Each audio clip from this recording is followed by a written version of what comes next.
Good morning. Great to see everybody this morning. Great to see you all. Thank you all for being here today. I think that I'll start this morning off in this message with a question to get our brains sort of thinking here. The question that I have for you this morning is, can you recall a time in your life where you have tried to please someone that is or seems to be unpleasable? Have you ever has that ever happened to you before? Where there's somebody in your life, probably somebody important, someone you may respect, someone you may love, someone you may want respect or want love from, and you put in the effort, you put in the work, you do what you can to be able to please them, and, well, they don't notice it. They may not seem to reciprocate it. They may not seem to validate it. This could be maybe a parent that you may remember as a young kid, or maybe as a young kid yourself now. This may be even a teacher, somebody in school, a coach perhaps even. This could be a friend or someone that you perceive to be a friend. This could even be maybe a spouse. I think that we all can imagine a time where we've tried our best, we've put that effort in, and that effort was not reciprocated back to us. We were not able to please them. We fell short, whether by our fault apparently or their fault or whatever it may be. What does that do to somebody? What struggles can come from life when we try to please yet seem to not be able to hit the mark? What insecurities can develop inside of us? What tensions can we live out the rest of our lives by not having that fulfillment from that individual? In the worst of cases, it can be a prison cell for us. But we're not locked up. We're wandering through life, still struggling, still hurting, still never getting that satisfaction, still never getting that sense of belonging or love. That's a hard place to be.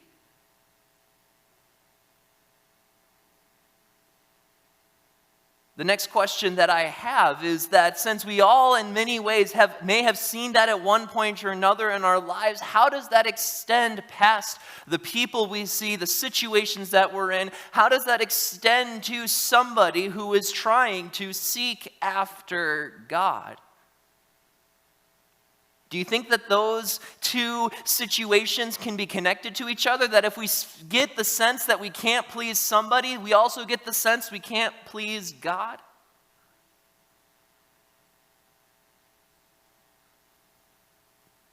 If we ourselves struggle with belonging or feeling loved, able to be loved, what does that do when we come to church on a Sunday morning and we hear somebody speak about a God who is love? Well, if that God is perfect, then maybe that's not his, that must be me, right? These are just some questions to get us thinking. This is not a counseling session, I'll tell you. But these are important questions to ask, because they get at the heart of some of our greatest struggles and hurts and weights and chains that we bear and we carry every single day.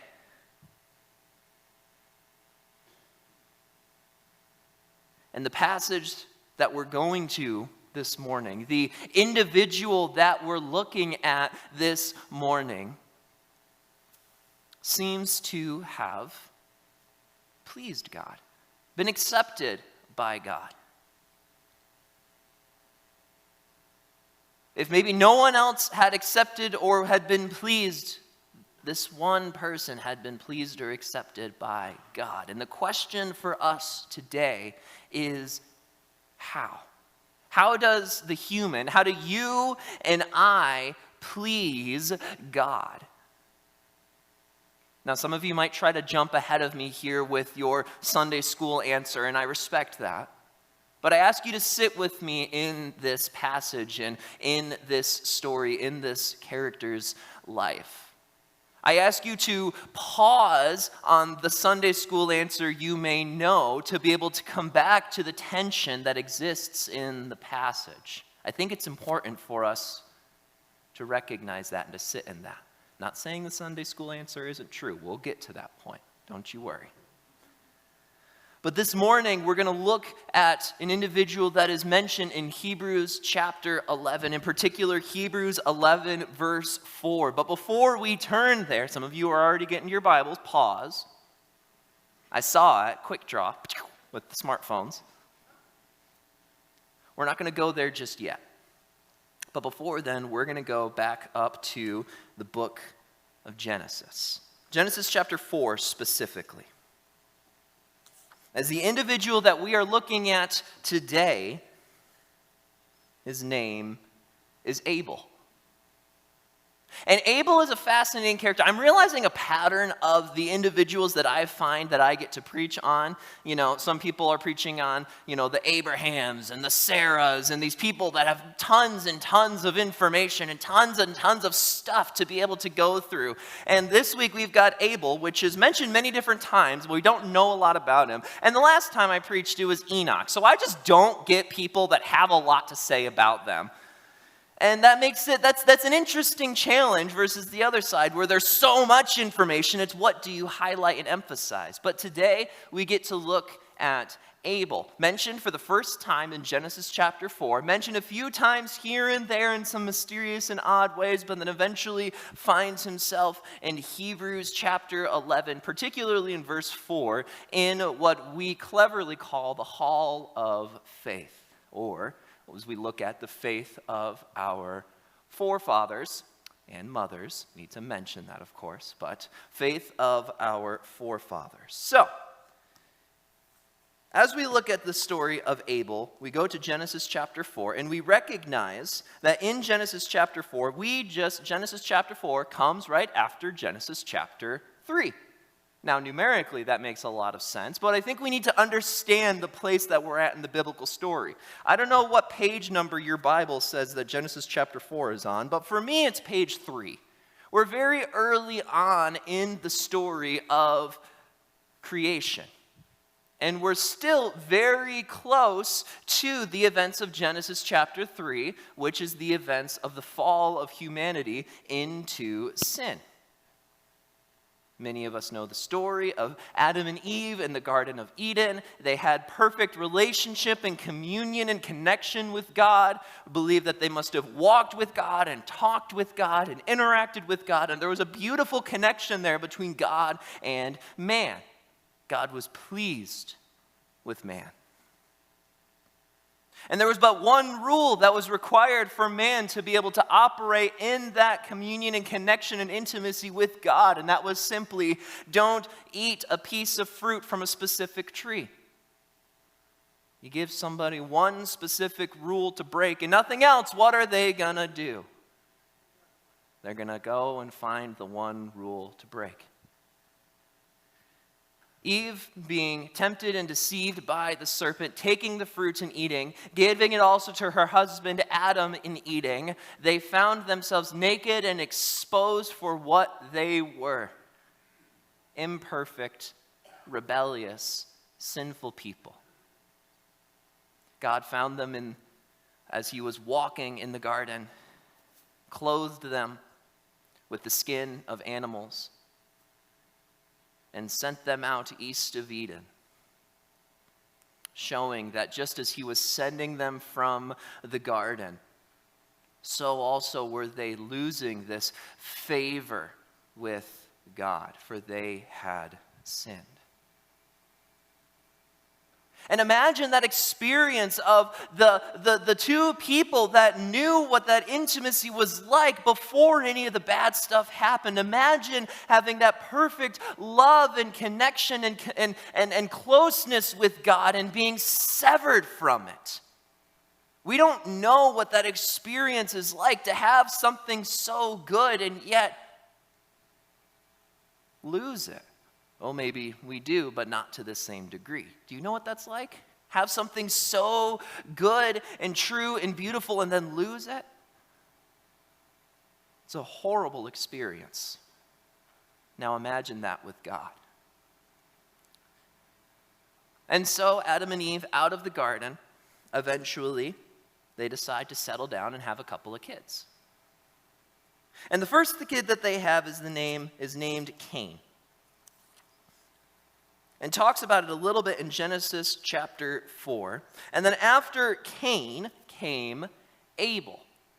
These are brothers. And they grew and they knew their parents and they grew up. We don't know how old they necessarily got before this story takes place. But there came a day, not Cain a day, there came a day. There came a day when these two brothers presented an offering to God. Now, the kind of offering, we're not sure, it doesn't mention. But what we do know is what they presented in these offerings. Cain himself was a worker of the ground. He would work and plant and create fruit and vegetables and grain and different, whatever the kind of stuff that they were harvesting at this time, he would do that. That was his task, and so as a result, he decided to get he decided to bring the fruit of the ground to offer to God as a symbol of worship. Abel, on the other hand, he was the keeper of sheep, keeper of livestock, keeper of, I think it specifically says keeper of sheep. He was a shepherd. And so, as a result, Abel decides to bring an animal sacrifice, the firstborn of the flock, and the fat portions and all of those things. And they bring them, and the makeup of these offerings, we aren't really sure. They might have burned them. They might have just simply killed them. They might have just laid them out and presented them to God. We don't know all of these details. This is still very early in the biblical story. But what we do know is the response from God.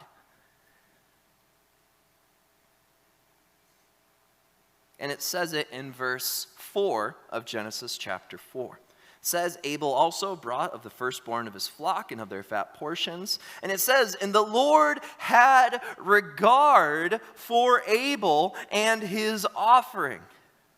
But for Cain and his offering, he had no regard.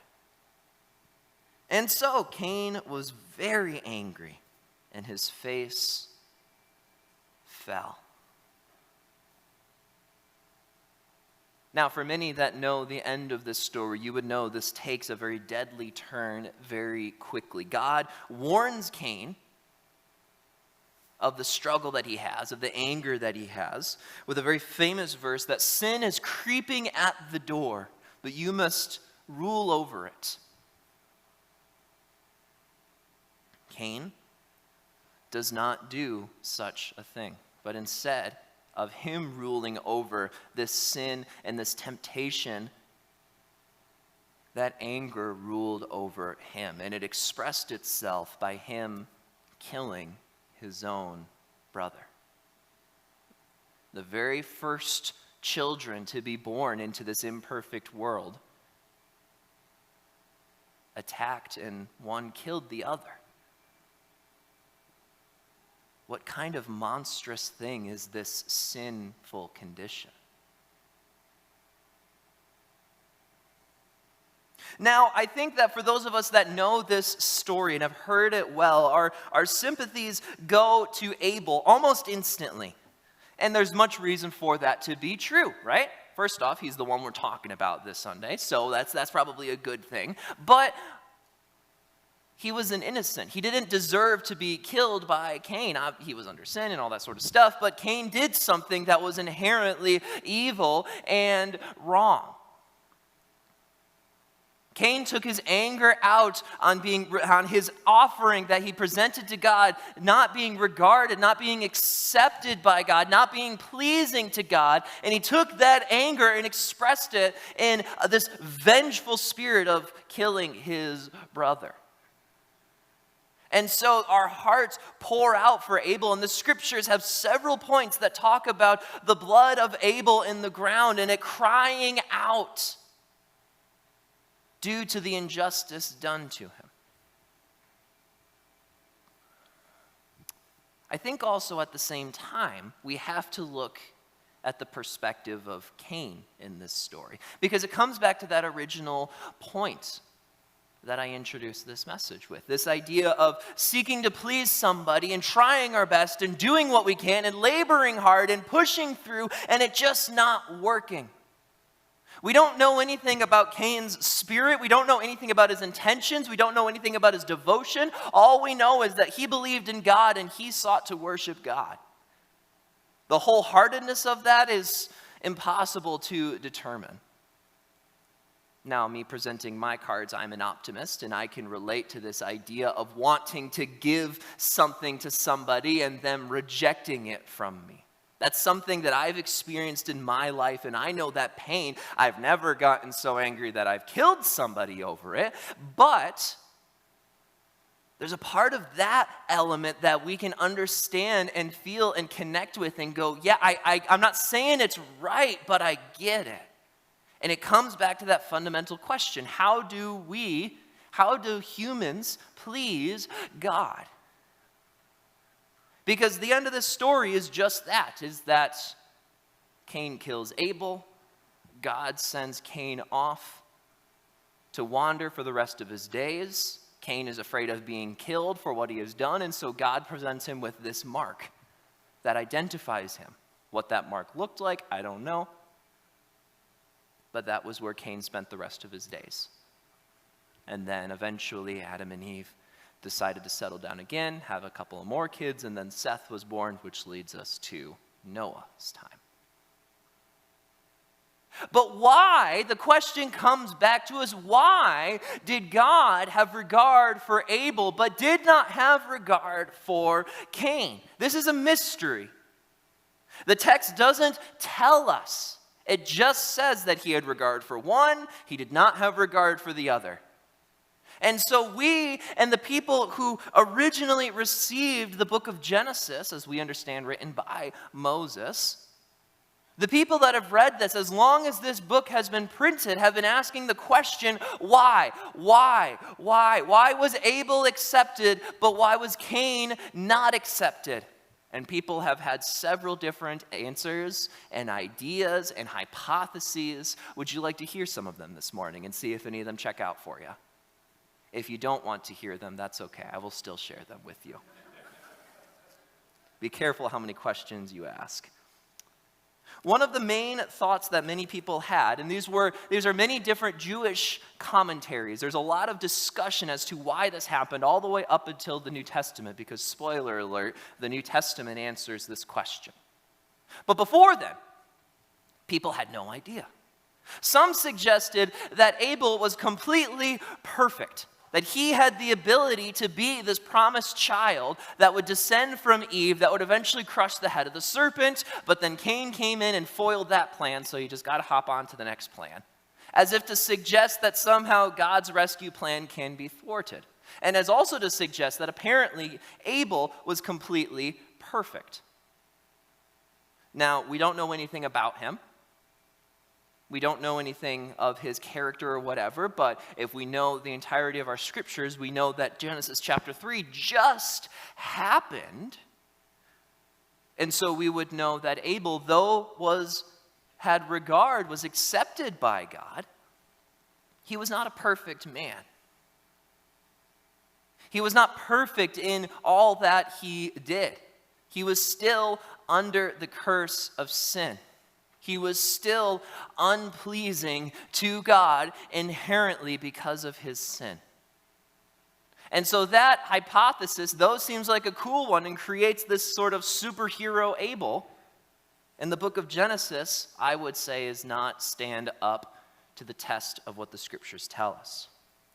Another idea that people had is that, well, when Abel came and offered a sacrifice, he presented a blood sacrifice. He presented the death of an animal versus Cain, who presented just simply some first fruit, some grain, some food, some vegetables, something that didn't have the lifeblood. But Abel's offering had the lifeblood in it, and it was sacrificed. Now, that's one that's carried for a long time, and that's one that's lasted even into the church today. I will say, however, I don't think that's the case either. And the reason that I don't think that's the case is, A, the only time that a blood sacrifice, well, the main time that blood sacrifices were mentioned were for sin offerings. And that was in an Old Testament Mosaic law legislation system. That was in Leviticus, the part of the Bible that we don't like to read that much, right? That was something that came after the time of Abel, and we aren't given any indication that that's what's happening in this section. That is us taking another part of the scripture and forcing it back onto this text versus allowing the text to speak clearly. I would suggest that that does not do justice to what this passage is trying to tell us, because I don't even think that this passage is trying to, in Genesis, I don't think Moses is trying to focus on it. I think his focus is elsewhere in this text. And so that's an example, I think, of us, if we're not careful, taking something in the Bible and putting it onto something else. That may still be true over here. That doesn't mean it's true here for this situation, right? But those are two major hypotheses. I won't jump to a third or a fourth because I can tell you're captivated by it. But what I will ask is the question still remains. Why was Abel accepted? Why was Abel's offering pleasing to God and Cain not accepted? Why was he not pleasing to God? What does it take to please God? The answer, clever enough, is found in Hebrews 11. You can now flip to Hebrews 11. We've been in Hebrews 11 for several weeks now. We've been learning about some of these famous peoples who had some sense of faith in God, so much so that it was worth writing about in a book of people who were struggling to have faith in God. We have to remember that the point of this book is to help people who are doubting their faith to be assured in that faith, that people that have confessed their lives to Christ, who have repented of their sins, believed in the gospel, and are experiencing struggle in that and doubt in that, the author of Hebrews is writing for the purpose of telling them, yes, this faith is hard, but this is it. This is the answer. This is our hope. Everything else falls underneath this. This Christ, this Jesus of Nazareth, this Messiah is the answer. He is our hope, and there is nothing else that can give us any such thing. And Hebrews 11 gives us a list of those in the Old Testament who had a faith in God, who were not trying to just do their own things, pull themselves up by their own bootstraps. They were not seeking out to accomplish, at least the ones that were doing well. Some of these people have a faith that I think you and I would look at and go, oh, that doesn't seem very faithful to me. But this is a list of those who believed in God, who had faith in God, who trusted God in their life circumstances. And God saw them as righteous. And this brings us to Hebrews chapter 11, verse 4, which says this: by faith, Abel offered to God a more acceptable sacrifice than Cain, through which he was commended as righteous, God commending him by accepting his gifts. And through his faith, though he died, he still speaks. That's our answer. One thing that I love about this study, at least in the individuals that I've been able to study, is that there's been so much mystery in the scriptures that this book, this section in Hebrews, helps to answer. It's really fascinating the lenses that Hebrews puts on characters in the Old Testament that have remained a mystery for so long. A couple of weeks ago, I got to teach on Enoch, and we knew next to nothing about him. Well, this book, Hebrews chapter 11, gave an answer for why God took him. And here in the case of Abel, we're wondering why one offering was accepted over the other. This book gives us the answer. And the answer, drum roll please, verse 4 is by faith. Some of you may have already known that, and that's okay. By faith, Abel's offering was accepted. You see, when we look at the two characters here, when we see their reactions, it wasn't necessarily the things they brought to the table, literal offering table. They both were giving an offering to God. If you assumed the best, they both were seeking to worship God. You may even be able to infer they were both seeking to please God. But only one did. Why? Because he had faith in God. Okay. What does that mean? It's an excellent question.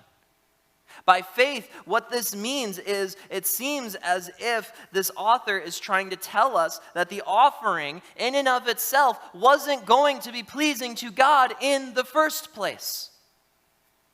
The offerings that we give to God, the things that we try to do for God, the work, the effort that we put in for God,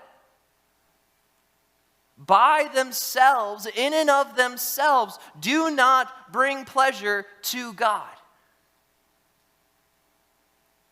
Any works that we provide to him, the scriptures say, are still at the end of the day filthy rags.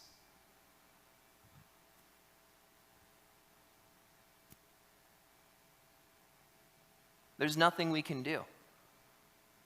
And we take a moment and that intro question that I gave you, those feelings of hopelessness can tend to come back at that point and go, really? There's nothing I can do to please God?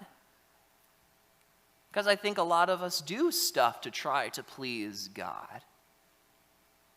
I think many of us do. I don't know if everyone does, but I think many of us try to please God. But that's the whole point of Hebrews. That's the whole point of the message of the gospel.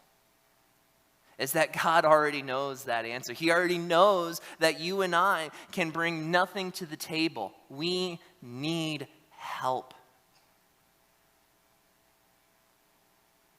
We need help to resolve this problem that we have, and that is where the gospel comes into play. That is where Christ is superior than all of these ancient things. That is where the work of Jesus, who died on the cross and paid for the sins of the world, is so much sweeter. Where God does give you and I an opportunity to be pleasing to him, but those things, those ways that we could be pleasing to him, is nothing that we do in the first place. It's a free gift of being accepted by God. The answer? The way to receive that free gift is to have faith in the work of God for us. It was Christ that died for the sins of the world. It was Christ that paid the penalty of your sins and mine, so that we can be pleasing to God when we realize we need him. That is what makes our worship pleasing to God. That's what made Abel's offering pleasing to God.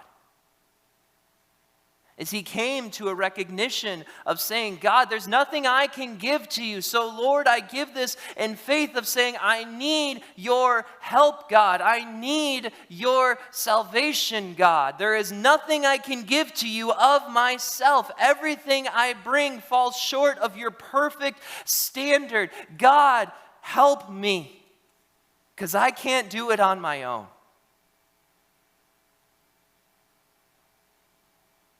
The difference between those people you thought of in the intro question and God is that God says, is the one that actually steps into your life and sits down with us in our frustration and our hopelessness and says, I know you can't give me anything, and I love you, and I've already given everything for you. Trust in my work on the cross. Trust in what I did. Have faith in what I can do for you, not what you can do for yourself. Cling to the cross. Cling to that salvation that God offers you and me. That's the beauty of the gospel. We please God when we realize there's nothing we can bring to God and that we need him. And that's our message, our main point for today. To please God is to know that we can bring nothing to God, so then we realize we need him.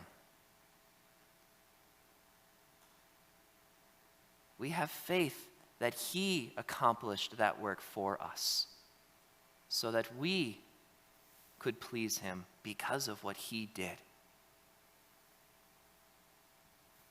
Now, Abel probably didn't have the exact names and ways. Abel didn't know Jesus. He didn't know that he would die on the cross. I don't think he did, at least. But he knew he needed God. He knew he needed something bigger than himself. And that is where God said, Abel, I got you. Your worship is pleasing to me. The efforts you're putting in bring pleasure to me, because you realize you need me, and I will fulfill you, not you. Now, does this mean we subtract from our lives the ways that we seek to worship and please God? No, it doesn't. But it does call into question why, or the motivation for when we seek to worship and please God. Why do you do stuff for God? Why? That's a good, necessary to question. Why do you and I do stuff for God? Do we do it because we feel like we're supposed to make him happy? Do we do it to appease this far-off, distant dictator of everything? Do we do it because somebody else tells us we have to do it, so then we do it?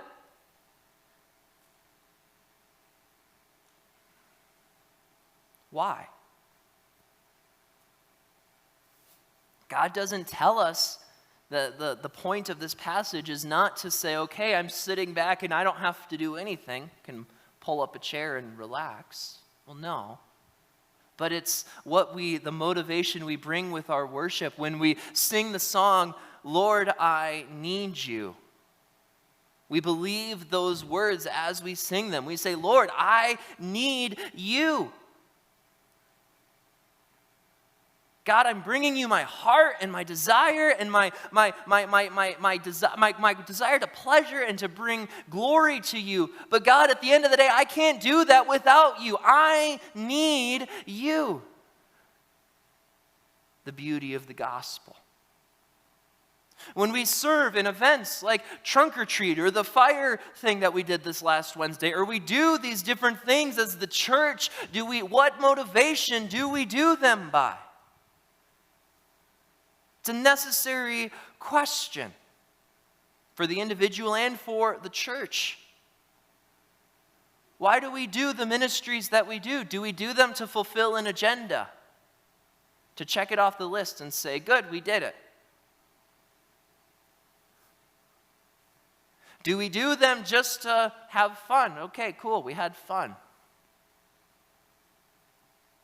Do we do them to look good to the community around us? Okay, great. All of those things, there could be rights or wrongs in all of those things, but without a faith in God, without a God, we're going to try to honor you and serve this community in this way, knowing full well that without you, this plan will fail. God, be in it and help us worship you in this, because we need you. That is an acceptable worship to God.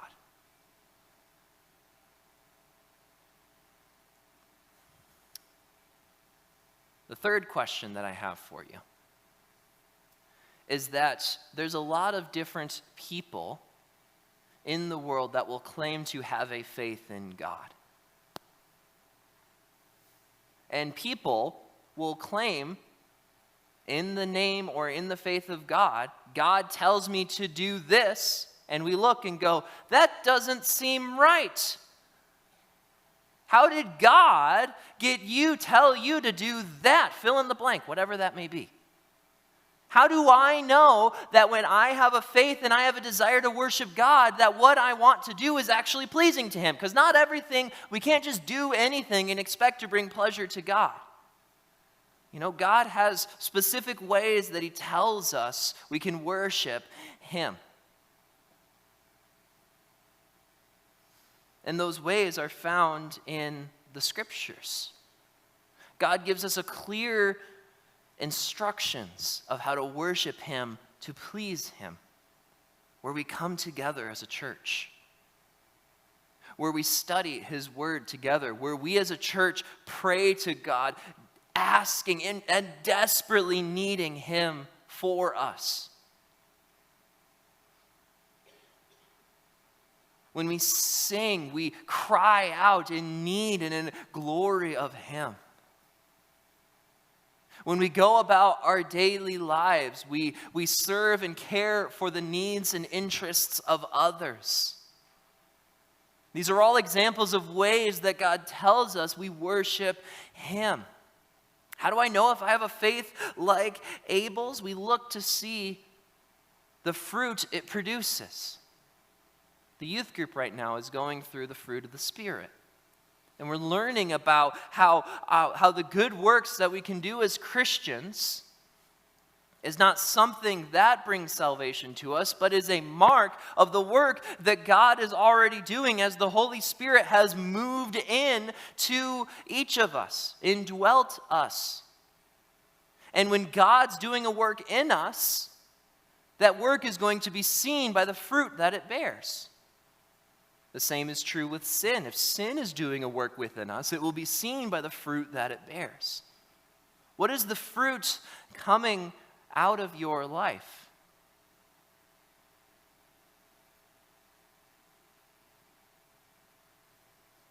How would others around you answer that question of the fruit that is coming out of your life?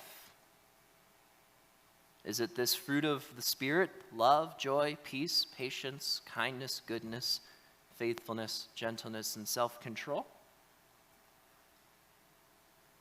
Or is it, as Galatians 5 talks of the works of the flesh, malice, deceit, anger? There's a long list of those. What is the fruit coming from the faith that you have? If it's from God and if God's working in you, He promises what it will be.